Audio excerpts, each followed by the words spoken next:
Good morning भाई। हमने क्या करा था, करंट इलेक्ट्रिसिटी स्टार्ट किया था।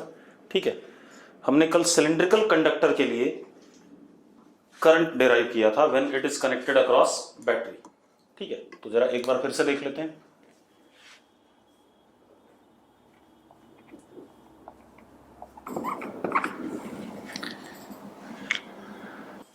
अब देखो हम क्या कर रहे थे, current across uniform cross section cylindrical conductor when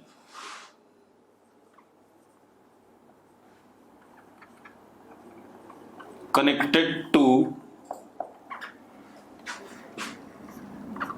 ideal battery।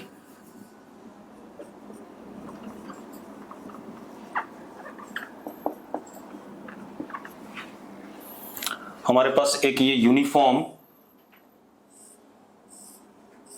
Cross section का सिलिंड्रिकल कंडक्टर है।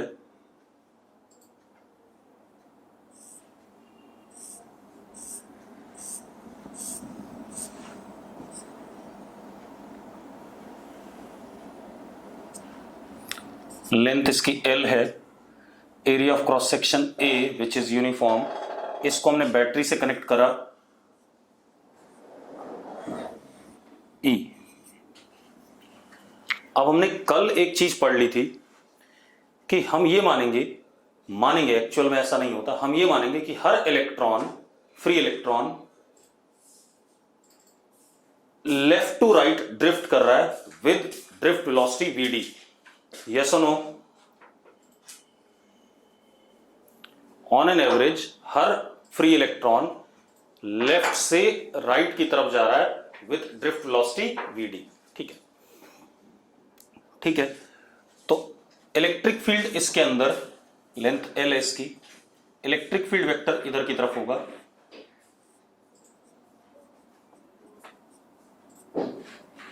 ठीक है, और magnitude of electric field is potential difference upon length, dv by D R होता है, minus dv by D R.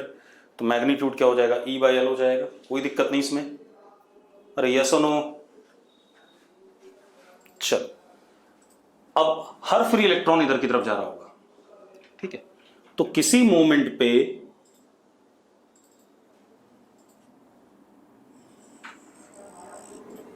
अगर यहां पर ये एक क्रॉस सेक्शन है,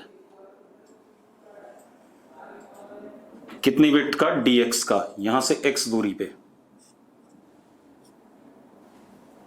ठीक है, अब एक और चीज हमें पता है, फ्री इलेक्ट्रॉन्स की डेंसिटी थ्रू आउट कंडक्टर क्या रहती है, सेम रहती है।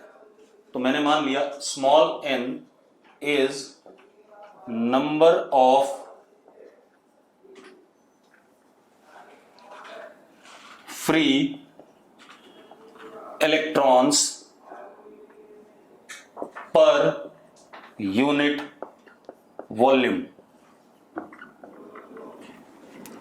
Small n is number of free electrons पर यूनिट वॉल्यूम, मतलब कंसेंट्रेशन ऑफ फ्री इलेक्ट्रॉन्स है, और ये हर जगह क्या होगी, सेम होगी। यस और no?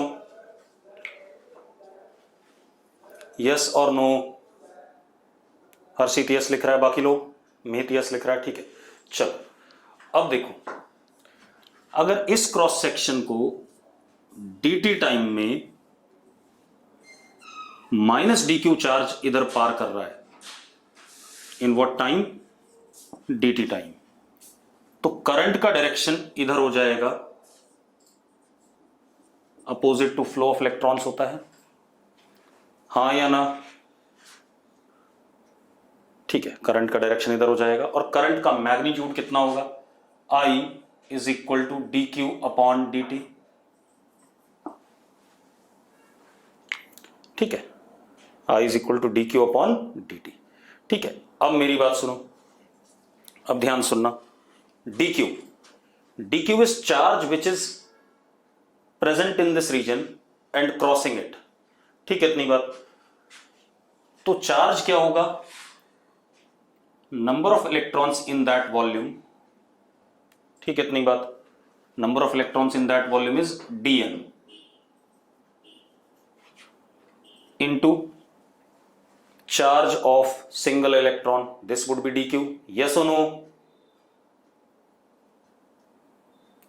dn number of electrons है जो इधर से इधर जा रहे हैं, ठीक है, और E क्या है, चार्ज है एक इलेक्ट्रॉन का, अपॉन dt। अब dn नंबर ऑफ इलेक्ट्रॉन्स है, Harshit Virmani, d capital N number of electrons है भाई उस छोटे से वॉल्यूम में जो उस क्रॉस सेक्शन को क्रॉस कर रहा है। हर्षित, तो चार्ज क्या होता है, अगर 2 इलेक्ट्रॉन है तो charge will be 2e, 3 electron है तो 3e, तो dn है तो dn इंटू e, ठीक है। अब I is equal to e, dn is n a dx अपॉन dt। dn is total number और small n is what, number पर यूनिट वॉल्यूम, तो dn क्या हो जाएगा, n a dx। अरे यस और नो, ठीक है। अब dx अपॉन dt क्या हो गया, speed, average speed with which electrons drift from left to right, तो I comes out to be small n concentration of free electrons, charge of electron, area of cross section into what, Vd। ये हमारा cylindrical conductor में current का क्या आ गया, formula आ गया। Yes और no, yes और नो। हाँ, अब किसी के दिमाग में ये चीज आ रही हो कि जब इलेक्ट्रॉन इधर जाने लगेंगे, जाते रहेंगे, तो इधर की साइड इलेक्ट्रॉन कम होने लगेंगे, इधर की साइड इलेक्ट्रॉन ज्यादा होने लगेंगे। ऐसा किसी के दिमाग में आ रहा हो तो यस लिख दो भाई, अगर किसी के दिमाग में आ रहा हो तो। आ रहा है ऐसा किसी के दिमाग में? खुशी आचार्य के दिमाग में नहीं आ रहा है, प्रियांजलि के दिमाग में नहीं आ रहा है, लेकिन हाँ गगनदीप और हर्षित क्या आ रहा है। लेकिन बेटा जा तो रहे इधर, तो फिर हो क्या रहा है। अब मेरी बात सुनो, एक्चुअल प्रैक्टिस में अगर इस क्रॉस सेक्शन को DQ क्रॉस कर रहा है, इस पर्टिकुलर क्रॉस सेक्शन को भी, क्योंकि करंट पूरे कंडक्टर में सेम रहेगा, इस क्रॉस सेक्शन को भी DQ क्रॉस कर रहा होगा, इस क्रॉस सेक्शन को भी DQ क्रॉस कर रहा है।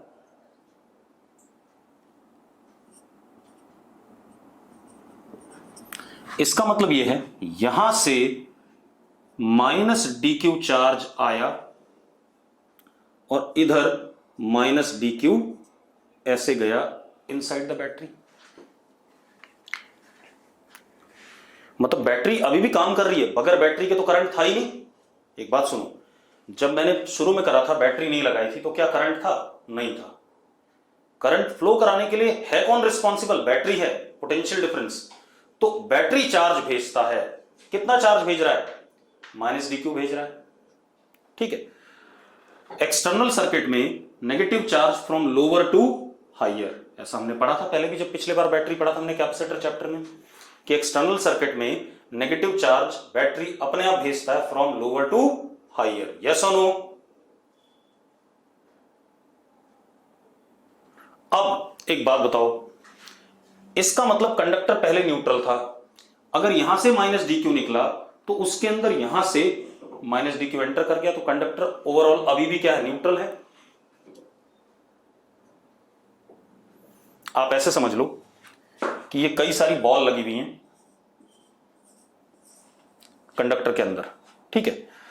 अब एक बॉल आती है यहां से, दूर से बैटरी वाली बॉल आती है, वो इसकी पोजीशन ले लेती है, और इधर से एक बॉल निकल जाती है बैटरी में दोबारा से हायर, ये लोअर पोटेंशियल से आया नेगेटिव चार्ज, और इधर ये हायर पोटेंशियल की तरफ चला गया। तो मतलब टोटल चार्ज जो पहले था वही बाद में भी है। यस और नो? ठीक है। तो इन एक्चुअल प्रैक्टिस क्या कहानी चल रही है कि भाई, और इसीलिए करंट जैसे ही बैटरी कनेक्ट होती है तुरंत करंट फ्लो करने लगता है। करंट इंस्टेंटेनियस हमें मिलता है कि जैसे ही हमने स्विच बंद करा करंट फ्लो करेगा, मतलब चार्ज फ्लो करेगा ऐसे, तो करंट फ्लो करेगा ऐसे, ठीक है। मतलब जितना चार्ज माइनस DQ इधर निकला उतना ही चार्ज इधर DQ एंटर करेगा, जितना इधर निकला उतना ही इधर एंटर करेगा। क्लियर है इतनी बात? अब मजेदार बात देखो, इसका मतलब conductor remains neutral during flow of current. Conductor remains neutral during flow of current, क्योंकि जब तक बैटरी नहीं लगी थी तब तक ये न्यूट्रल था, और जब बैटरी लगी तो इसमें माइनस डी क्यू आया, उधर से माइनस डी क्यू निकल गया, तो कंडक्टर क्या रहा, न्यूट्रल रहा कि नहीं रहा? तो हम क्या कह सकते हैं, current carrying conductor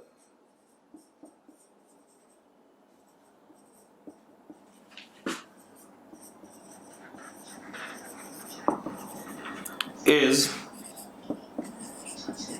electrically neutral.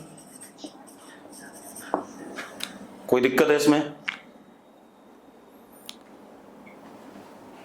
ठीक है, अब इसीलिए होती है बेगंदी। ठीक है, हर्षित बिरमानी, क्या दिक्कत है बताना जरा।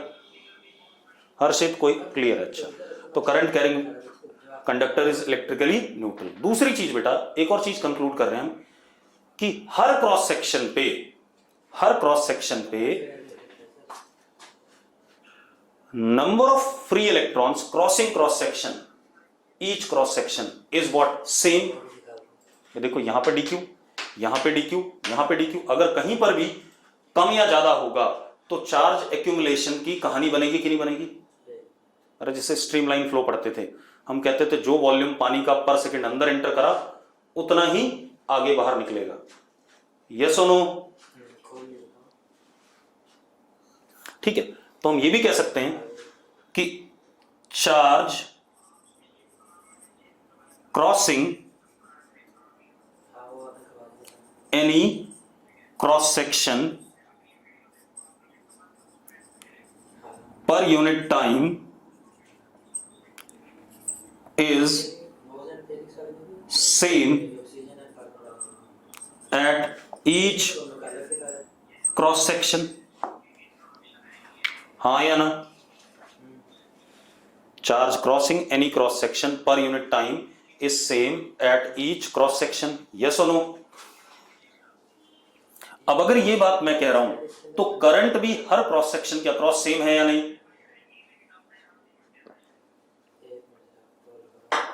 Therefore, charge crossing या I across any cross section per unit time is same। ठीक है, कोई दिक्कत है इसमें? कोई दिक्कत है तो बता दो भाई फटाफट। No problem.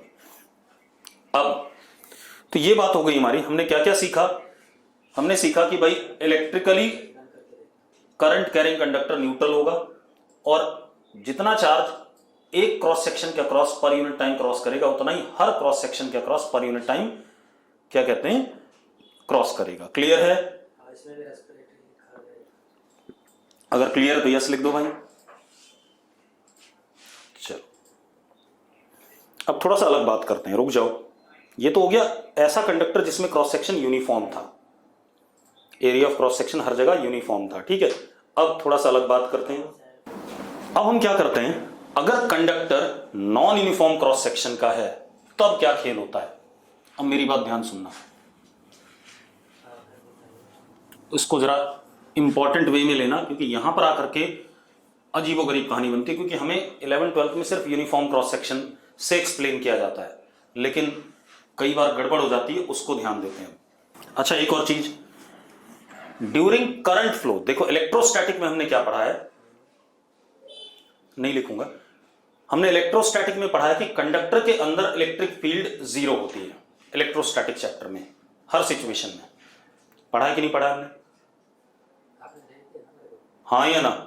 लेकिन during current flow electric field does exist inside conductor and due to that electric field free electrons drift. Yes और नो? ठीक है, तो यह ध्यान रखना कि करंट फ्लो के दौरान इलेक्ट्रिक फील्ड कंडक्टर के अंदर एग्जिस्ट करती है और उस इलेक्ट्रिक फील्ड की वजह से ही फ्री इलेक्ट्रॉन्स ड्रिफ्ट करते हैं इलेक्ट्रिक फील्ड की अपोजिट डायरेक्शन में। अब आप एक चीज याद रखना,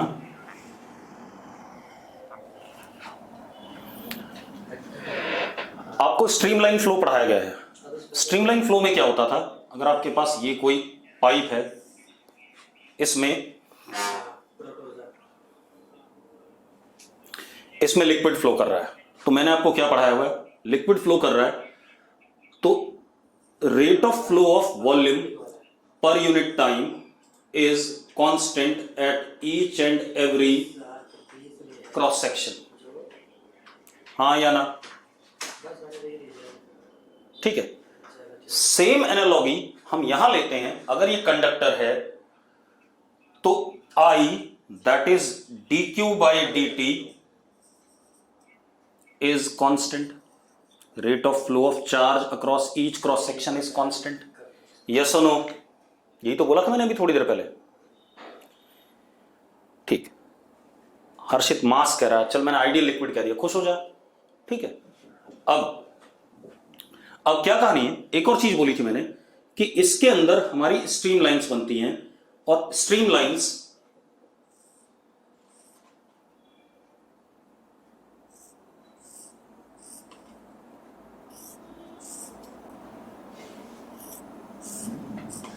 जहां पर एरिया ऑफ क्रॉस सेक्शन कम होता है वहां पर स्ट्रीम लाइन डेंस हो जाती हैं, तो वहां स्पीड ऑफ लिक्विड बढ़ जाता है. और जहां स्ट्रीम लाइंस डेंस नहीं होती वहां स्पीड कम होती है.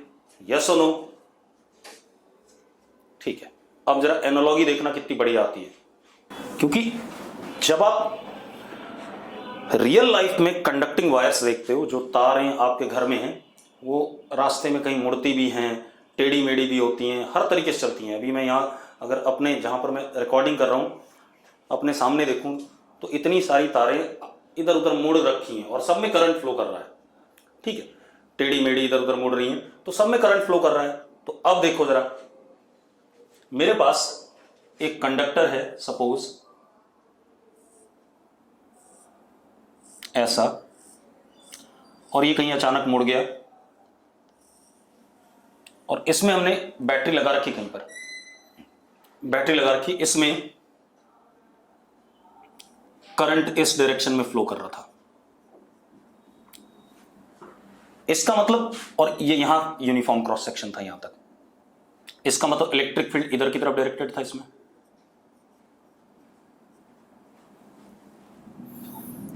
ठीक है भाई? अरे क्लियर है? यस और नो?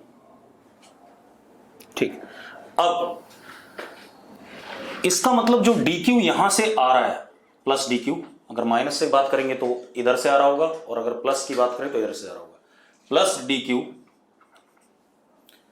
ऐसे करके ड्रिफ्ट कर रहा होगा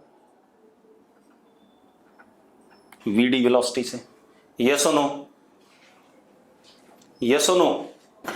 अब एक बात बताओ, ये तार अचानक यहां मुड़ गई, अचानक यहां मुड़ गई, लेकिन करंट तो ऐसे ही फ्लो करेगा. अगर ये vd वेलोसिटी से आ रहा था तो आपको क्या लगेगा कि ये vd वेलोसिटी से आया और यहां पर टक्कर हो गई, यहां जाके टकराएगा. पहले टकराएगा तो यहां पर तुरंत पॉजिटिव चार्ज की डेंसिटी बढ़ेगी कि नहीं बढ़ेगी इस बेंट पे. एक्चुअल में बैटरी का ही इलेक्ट्रिक फील्ड सिर्फ करंट के फ्लो को रेगुलेट नहीं करता है, कुछ और भी होता है. अगर तार मुड़ गई या तार का क्रॉस सेक्शन यूनिफॉर्म नहीं है तो कुछ और कहानी भी बनती है, वो बता रहा हूं मैं आपको. मैंने क्या कहा? बैटरी का इलेक्ट्रिक फील्ड तो ऐसे डायरेक्टेड था, अचानक तार मुड़ गई तो बैटरी का इलेक्ट्रिक फील्ड अगर इधर की तरफ डायरेक्टेड था तो चार्ज पार्टिकल पॉजिटिव वाले, फ्री वाले, ड्रिफ्ट वेलोसिटी से ऐसे आएंगे, वो बेंट पे हिट करेंगे कि नहीं करेंगे? हिट करेंगे तो यहां पर सरफेस चार्ज डेंसिटी अपीयर कर रही कि नहीं कर रही?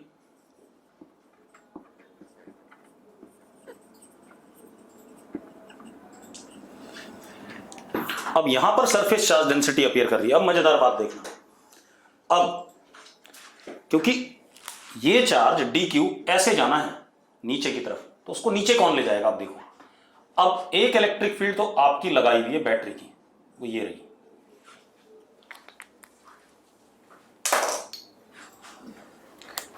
बैटरी वाली इलेक्ट्रिक फील्ड ये है, ये आपने लगाई थी.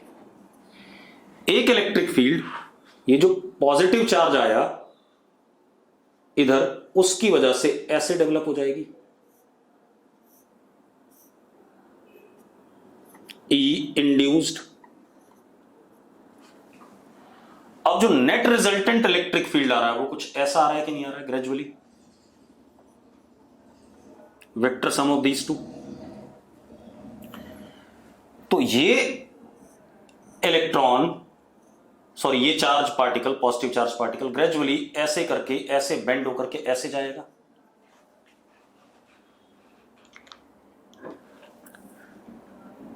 मेरी बात कितने लोगों को समझ में आ गई? हर्षित को समझ में आ गई, खुशी को समझ में आ गई, आदित्य को समझ में आ गई, सूर्य, मनकीरत, साक्षी, तिशा, अनामिका, ठीक है, गगनदीप को नहीं समझ में आई। भाई देखो, जब आपने बैटरी लगाई थी तो आपने एक पर्टिकुलर डायरेक्शन में इलेक्ट्रिक फील्ड प्रोड्यूस करी थी, लेकिन तार तो टेढ़ी मेढ़ी है। अगर तार टेढ़ी मेढ़ी है तो उस तार में करंट तो पूरी, अगर ये तार है, देखो ऐसी तार है,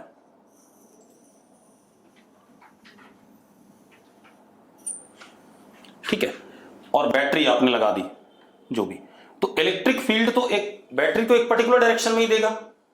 अब इसमें करंट तो ऐसे ही फ्लो करेगा ना पूरे तार के अलोंग। अब जब तार के अलोंग करंट फ्लो करेगा तो होना क्या चाहिए, कोई ना कोई ऐसा इलेक्ट्रिक फील्ड प्रोड्यूस होना चाहिए जो, जैसे स्ट्रीमलाइन फ्लो क्या होता था, आप ऐसे देखो, अगर पाइप हमारी यूनिफॉर्म क्रॉस सेक्शन की है तो भैया streamlines equi spaced and parallel होती थी, अरे यस और नो। लेकिन अगर मैं पाइप को ऐसा कर दूं, पतला कर दूं, तो यही स्ट्रीमलाइंस ऐसी हो जाएंगी कि नहीं हो जाएंगी? वो क्यों होती हैं? क्योंकि जहां पर एरिया ऑफ क्रॉस सेक्शन घटा उसने लाइंस को क्या करा, कंप्रेस करा। सेम वे, मेरी बात ध्यान सुनो, मैं क्या कह रहा हूं, करंट जो फ्लो करता है कंडक्टर के अंदर, एक्चुअल में current flows in the conductor due to electric field inside conductor. ठीक है, आप फिर से समझ लो मेरी बात दोबारा से, इसको रुको अभी, इसको बाद में, पहले हम प्रॉपरली करते हैं। यहां से आकर के बहुत सारी चीजें खुलेंगी। मैंने क्या कहा आपसे, ये मेरे पास एक कंडक्टर था यूनिफॉर्म क्रॉस सेक्शन का,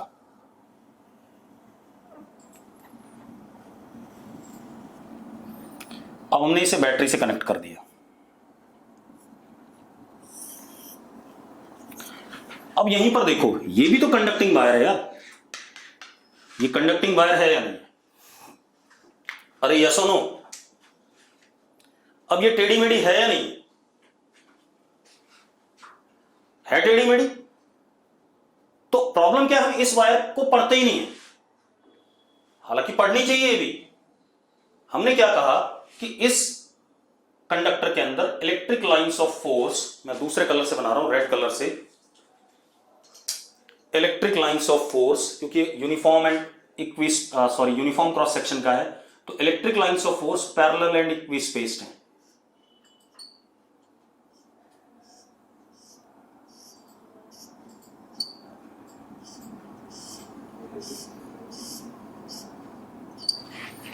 अब अगर आप पॉजिटिव चार्ज से पढ़ना चाहते हो तो प्लस डी क्यू का वी डी इधर की तरफ होगा,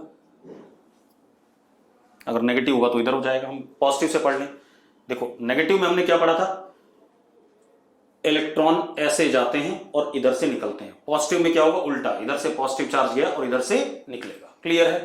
तो हमने पढ़ा हुआ है कि बैटरी के हायर पोटेंशियल से लोअर पोटेंशियल एक्सटर्नल सर्किट में पॉजिटिव चार्ज अपने आप जाता है, और अगर हम नेगेटिव से पढ़ें तो लोअर से हायर अपने आप जाता है एक्सटर्नल सर्किट में। यस और no?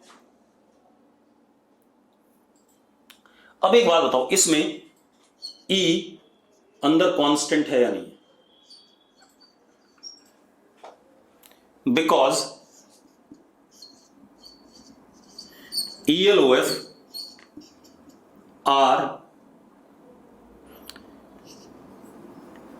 Parallel and equi spaced.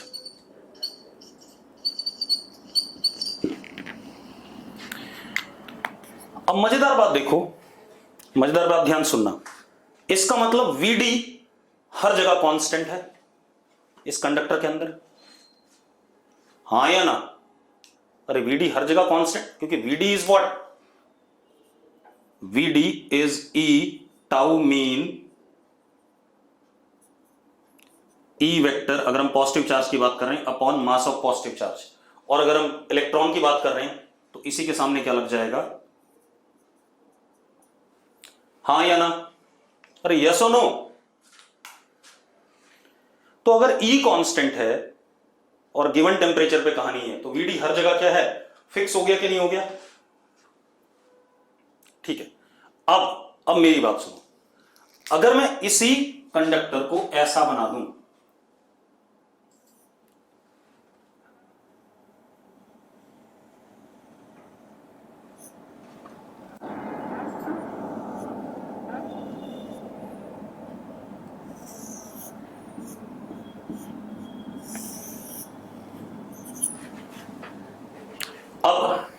अब एक बात बताओ, क्या इलेक्ट्रिक फील्ड कंडक्टर के अंदर कांस्टेंट होगा? अब जो इलेक्ट्रिक लाइंस ऑफ फोर्स आएंगी, वही मैं मैकेनिज्म एक्सप्लेन कर रहा था कि इलेक्ट्रिक लाइंस ऑफ फोर्स ऐसी क्यों हो रही हैं, टेढ़ी मेढ़ी क्यों जा रही, घूम क्यों जा रही है। अब जो इलेक्ट्रिक लाइंस ऑफ फोर्स आएंगी वो कुछ इस तरीके की आएंगी बेटा।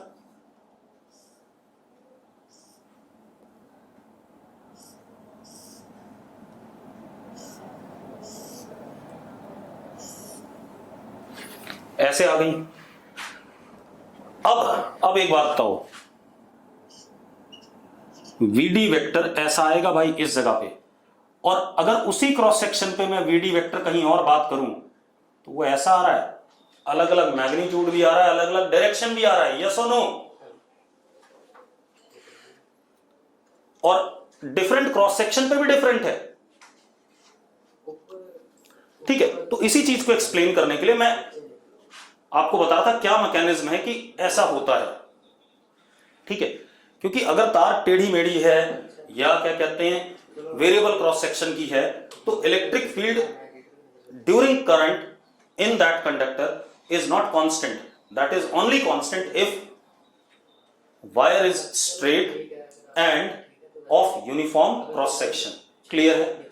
अब क्योंकि ये एक्सप्लेनेशन 12th में नहीं है, ठीक है, तो थोड़ा सा दिक्कत आती है समझने में। मैं ना भी समझाता तो भी आप सारी बातें हाँ कर देते। अब मेरी बात सुनो, मेरे पास एक कंडक्टिंग वायर है जिसमें करंट ऐसे फ्लो कर रहा है। ये कंडक्टिंग वायर अचानक मुड़ गई, करंट इसमें भी कैसा है?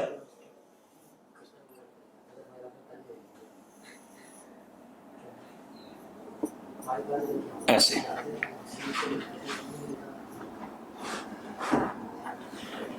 अब मेरी बात सुनो, यहां पर इलेक्ट्रिक फील्ड ऐसा है,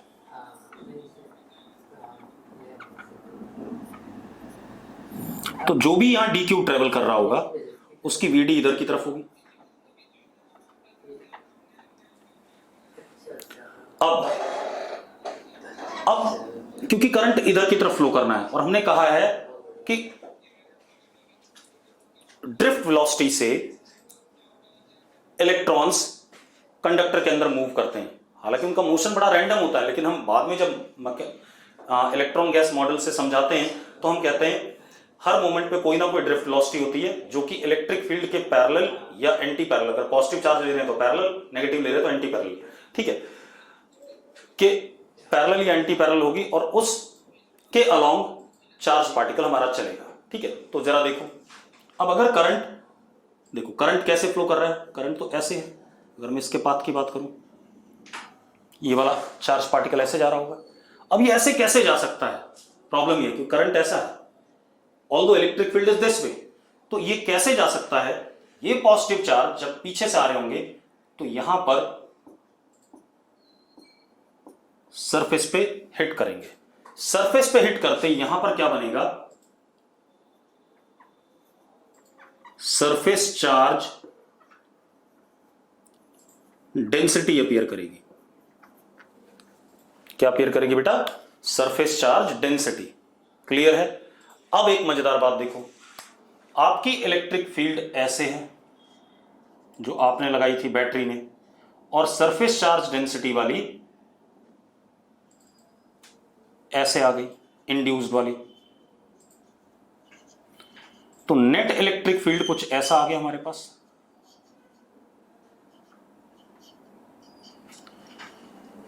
हाँ या ना? तो होता क्या है, whenever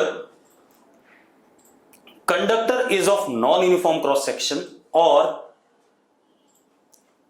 its path is curved, then there appears surface charge density, ठीक है, on the surface of conductor, due to which electric lines of force inside conductor adjust according to the configuration of conductor।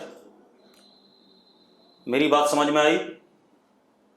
मैं फिर लिख देता हूं इस बात को।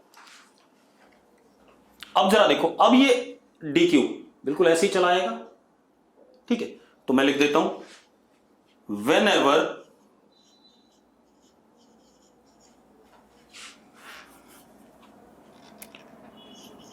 conductor is of non-uniform cross section or is curved due to surface charge density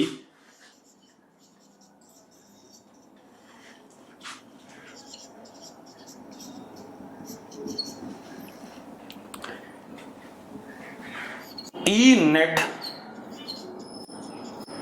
और ELOF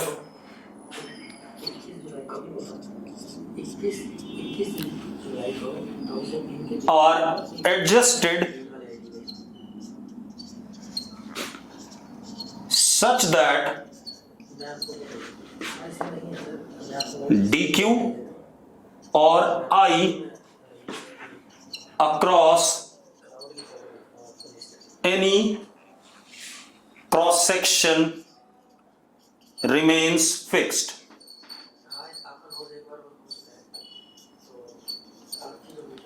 मतलब कुछ इस तरीके से एडजस्ट करेगा इलेक्ट्रिक फील्ड या इलेक्ट्रिक लाइंस ऑफ फोर्स कि जो पीछे से इस क्रॉस सेक्शन को डीक्यू पार कर रहा है किसी टाइम पे, उतना ही डीक्यू इस क्रॉस सेक्शन को पार करे, उतना ही डीक्यू इस क्रॉस सेक्शन को पार करे, या करंट हर क्रॉस सेक्शन पे क्या रहेगा, फिक्स रहेगा। यस और नो?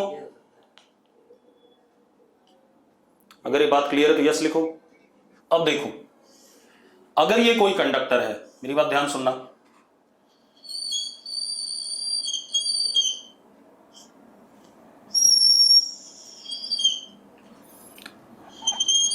अगर ये कोई कंडक्टर है बेटा,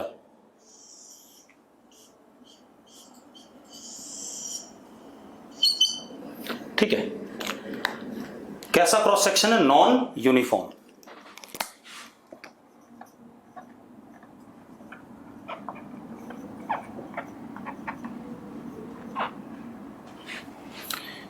इधर से प्लस डी क्यू एंटर करता है और इधर से वापस प्लस डी क्यू आता है,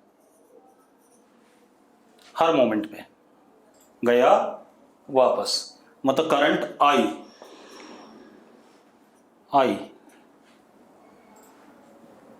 तो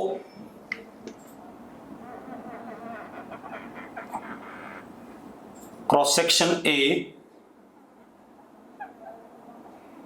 क्रॉस सेक्शन बी, ठीक है, cross section A, cross section B, ठीक है, दो क्रॉस सेक्शन कंपेयर कर रहा हूं, D Q and I is same across all cross sections of conductor. ये बात सही है? ये बात समझ में आती है तो यस लिखो फटाफट, यस लिखो, ठीक है। चलो अब मेरी बात सुनो, लेकिन जो इलेक्ट्रिक लाइंस ऑफ फोर्स होंगी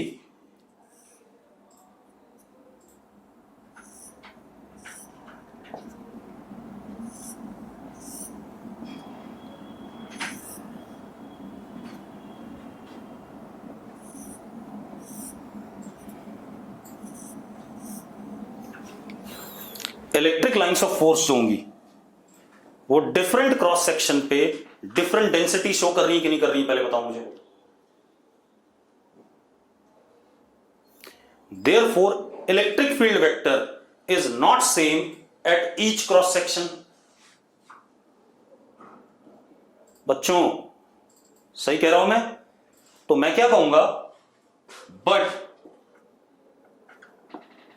E vector and VD vector is not same at different cross sections. Yes or no? Yes or no? बहुत बढ़िया। अब एक काम और करते हैं, एक पर्टिकुलर क्रॉस सेक्शन पे देखते हैं, इस वाले पे, बी वाले पे, इस पे चेक करते हैं।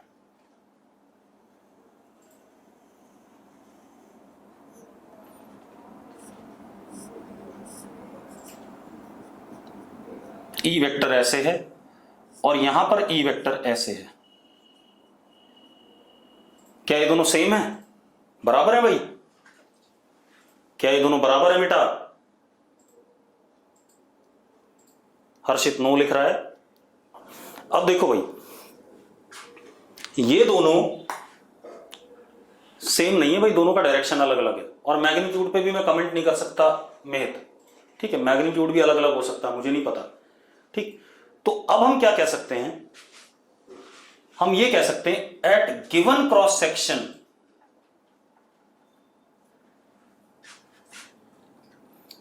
E vector and VD vector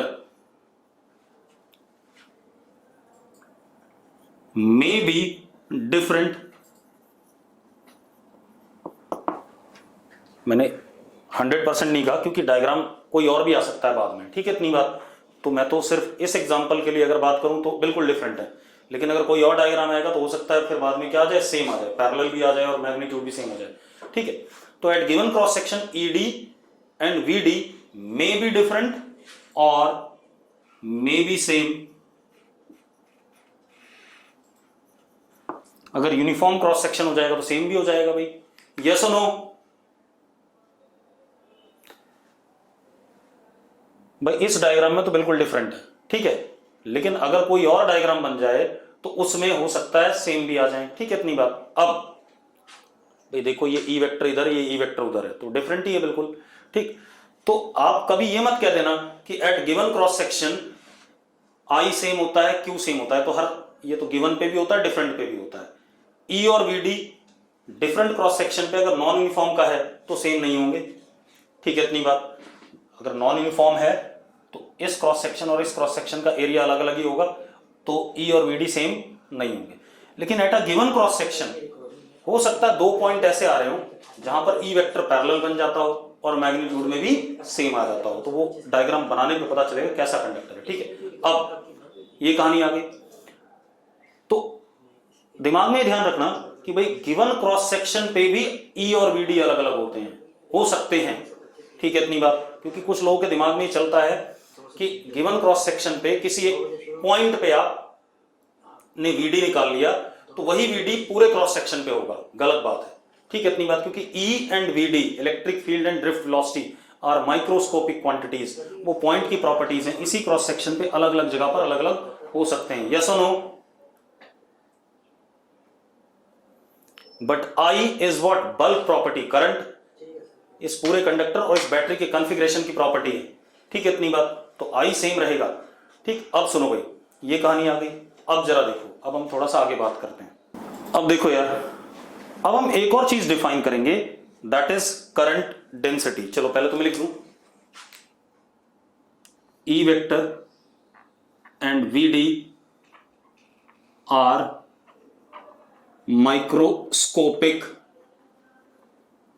quantities, I macroscopic, ठीक है भाई? अब हम बात करते हैं current density.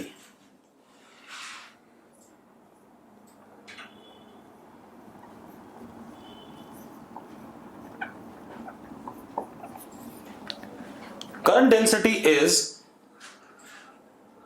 Microscopic form of current. क्या है? Microscopic form of current.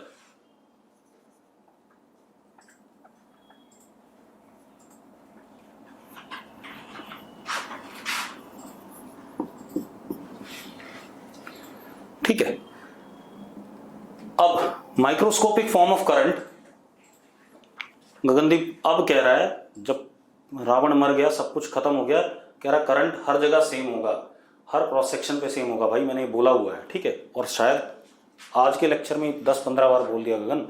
अब current density is microscopic form of current and it is defined as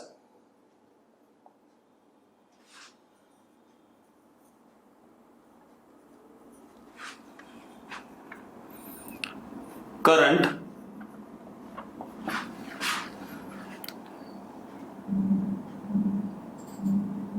per unit